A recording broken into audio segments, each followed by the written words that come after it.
8টি বর্জনীয়র 1 নাম্বার, বিলম্বে ইফতার করবেন না কখনো। 1 নাম্বার, দেরি করে ইফতার করা নিষিদ্ধ। ইহুদিরা দেরি করে ইফতার করে। লা ইয়াজালুন নাসু আলা খাইরিন মা আজ্জালুল ফিতরা। বিশ্বনবী বলেছেন, এই উম্মত যতদিন আগে আগে ইফতার করবে, এই উম্মতের কপাল থেকে কল্যাণ কেউ ছিনিয়ে নিতে পারবে না। চিল্লায় বলেন ঠিক কিনা? আজানের জন্য বসে থাকবেন না, সময় দেখবেন। স্থানীয় সময় যখন সূর্যাস্ত হওয়া মাত্রই বিসমিল্লাহ, খেজুর খেয়ে ফেলবো। পারবেন তো নাকি দেরি করবেন? 2 নাম্বার, রমাদানের পবিত্রতা বজায় রাখবো। কোনো তর্ক বিতর্ক অশ্লীলতায় আমরা জড়াবো না, ঝগড়া করবো না, সরাসরিও না, ফেসবুকেও না। করবেন? কেউ গালি দিলে বলবেন ইন্নিমরুউন সায়েম, আমি রোজাদার। আল্লাহর হাবিব শিখিয়েছেন, কেউ যদি তোমার গালি দেয়, কটু কথা বলে, অশ্লীল কথা বলে, রমজানে তুমিও বলতে পারবে না। তুমি বলতে পারবা ইন্নিমরুউন সায়েম, আমি রোজাদার। আজকে থেকে নিয়ত করেন, রমজানে কেউ গালি দিলে আপনি একটা গালি দিবেন নাকি?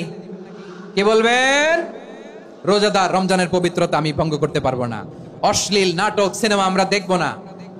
ব্যাড হ্যাবিট থাকলে রমাদানে এটা ছাড়ার মহা সুযোগ। স্মোকিং এর অভ্যাস আছে অনেকের, ঠিক কিনা? চাঁপাইনবাবগঞ্জে আপনারা স্মোকিং করেন?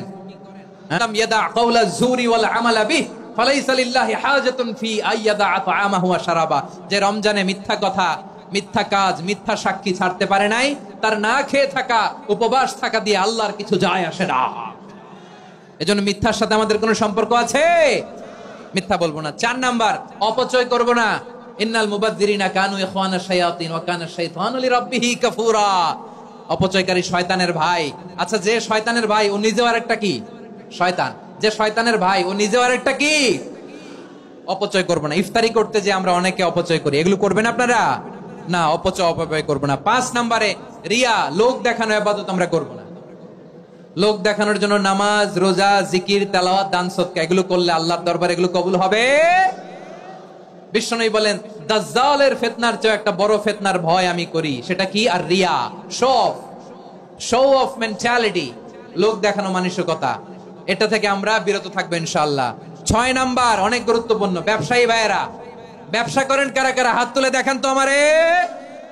মাশাআল্লাহ, হাত নামান।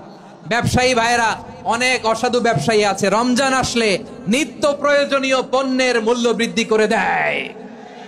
এরকম আছে না নাই? এগুলো করবেন না। মজুদদারি করবেন না। পণ্যের কৃত্রিম সংকট বাজারে করবেন না। আপনি লাখ টাকা কামায়া ভাবছেন যে রোজাদারদের কষ্ট দিয়ে ধনী হবেন।